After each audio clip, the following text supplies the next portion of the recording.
Mani topganman qurilish firmasini, City Oil kompaniyasi. Biz City Oil ishi bo'yicha uzoq vaqtdan beri tizimli ravishda huquqiy ishlar olib bormoqdamiz. Shu kunga qadar mazkur ish doirasida shartnomalarni bekor qilish hamda pul mablag'larini undirish masalasi yuzasidan fuqarolik ishlar bo'yicha 30-35 tadan ortiq sud ishlaridan g'alaba qozonganmiz.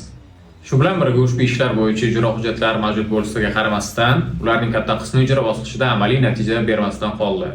Shu munosabat bilan mijozlarimiz tomonidan agar ijro jarayonida mablag' undirilmasa, yana qanday huquqiy imkoniyatlar mavjud degan savollar bilan murojaat kelib tushdi. Mazkur holatdan kelib chiqqan holda biz qarzdorning to'lovga qobiliyatsiz, ya'ni bankrot deb topish masalasini huquqiy jihatdan o'rganib chiqdik va ushbu yo'nalishda amaliy ishlar boshladik.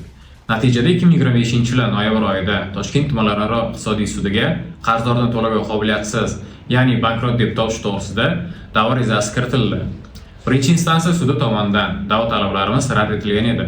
Shundan so'ng 2025-yil dekabr oyi oxirida birinchi instansiya sudining hal qilgan qarori ustidan Toshkent shahar iqtisodiy ishlar bo'yicha sud hay'atiga apellyatsiya shikoyati berildi.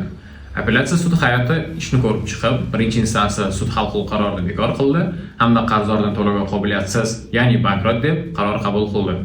Xo'sh, mazkur qaror bizga nima beradi? Qarzdor to'lovga qobiliyatsiz, ya'ni bankrot deb topilgandan so'ng sud boshqaruvchisi tayinlanadi. Bu qarzdorning mol-mulki, aktivlari hamda pul mablag'larini aniqlash va undirish bo'yicha keng vakolatlarga ega bo'ladi. Tugatuv boshqaruvchisining undiruv sohasidagi huquqiy vakolatlari oddiy ijro jarayoniga nisbatan ancha keng va samarali hisoblanadi.